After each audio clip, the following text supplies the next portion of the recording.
Assalamualaikum warahmatullahi wabarakatuh. Pada kesempatan kali ini kita akan membahas tema baru, yakni pendekatan fenomenologi dalam studi Islam. Manusia memiliki cara yang berbeda-beda dalam hal mengekspresikan diri. Hal tersebut juga berlaku dalam beragama.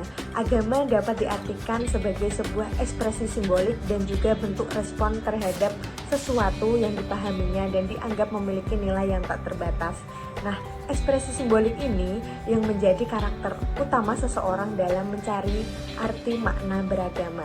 Nah, ekspresi di sini dapat berupa kebiasaan dan tingkah laku manusia. Nah, mengkaji fenomena keberagamaan berarti kita mempelajari perilaku manusia dalam kehidupannya beragama. Nah, untuk itu, pada kesempatan kali ini kita akan memaparkan atau membahas lebih lanjut mengenai pendekatan fenomenologi dalam studi Islam. Secara bahasa, kata fenomenologi diadopsi dari bahasa Yunani, yakni dari kata painon, yang memiliki makna memperlihatkan. Nah, kemudian dari kata tersebut muncul juga kata painomen yang memiliki makna sesuatu yang muncul.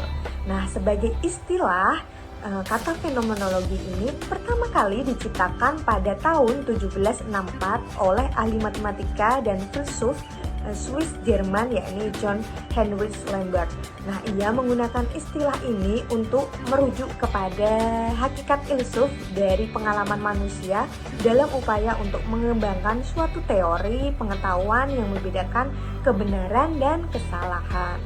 Nah, dalam bukunya The Phenomenology of the Spiritu yang diterbitkan pada tahun 1806, Hegel ini berpendapat bahwa fenomenologi ini berkaitan dengan pengetahuan sebagaimana tampak kepada kesadaran, lalu sebuah ilmu pengetahuan menggambarkan apa yang dipikirkan, dirasa, dan diketahui oleh seseorang dalam kesadaran dan juga pengalaman saat itu juga.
Pendekatan fenomenologi tentu sangat urgen dengan studi Islam. Dalam konteks studi Islam dapat dikatakan bahwa pendekatan fenomenologi membuka kesempatan kepada peneliti untuk melihat posisi tradisi Islam secara keseluruhan. Nah, dalam konteks sejarah keberagamaan secara universal oleh umat manusia. Nah, dalam konteks ini juga peneliti melihat peran ilmu-ilmu sosial. Dengan pendekatan fenomenologi, seorang fenomenolog dapat memperlihatkan bahwa Islam perlu dikaji secara sungguh-sungguh. Nah, sehingga mampu memberikan kontribusi terhadap cara pandang seseorang yang humanitis, yang baik, sehingga kita dapat menyadari bahwa kenyataan konsep beragama atau agama adalah bagian dari diri kita sehingga sampai kepada suatu pandangan tentang agama kepada umumnya dengan pengalaman yang diperoleh dari hidupnya. Oleh karena itu, Charles G. Adam menawarkan sebuah rekomendasi berupa 6 wilayah kajian dalam memahami studi Islam, termasuk dengan menggunakan pendekatan fenomenologi ini. Nah, rekomendasi tersebut berupa yang pertama yakni studi tentang Al-Quran khususnya dalam gagasan, ajaran, serta bagaimana pandangan dunia tentang Al-Quran. Lalu yang kedua adalah sejarah mengenai teologi Islam di masa permulaan Islam. Yang ketiga, kajian sufistik dengan menekankan pada hasil karya individual Muslim, kajian teks serta tarikat-tarikatnya. Lalu yang keempat adalah studi tentang aliran Islam yang berfokus pada keunikan dan kontribusi dalam agama Islam. Yang kelima adalah kajian agama yang dipraktikkan oleh masyarakat Islam. Yang keenam yakni studi yang berkaitan tentang sejarah dari agama yang lahir dari Eropa dan Amerika dengan memakai pendekatan-pendekatan ilmiah. Lalu yang ketujuh, di sini ada signifikasi dan kontribusi pendekatan fenomenologis dalam studi Islam.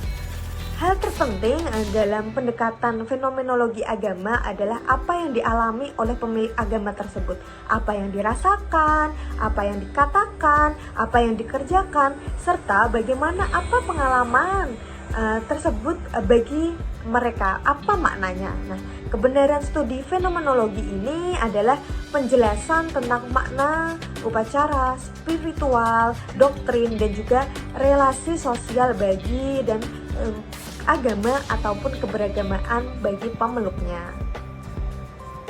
Lalu, apa yang menjadi relevansi atau hubungan pendekatan fenomenologi dalam studi Islam dengan mata kuliah pendekatan studi Islam? Sudahlah jelas, pendekatan fenomenologi merupakan salah satu bagian kajian yang tidak dapat ditinggalkan dalam pendekatan studi Islam, yang mana digunakan untuk memahami Islam dari segi fenomena-fenomena. Oleh karena itu, pendekatan fenomenologi ini sangatlah berhubungan dengan studi atau mata kuliah pendekatan studi Islam ini.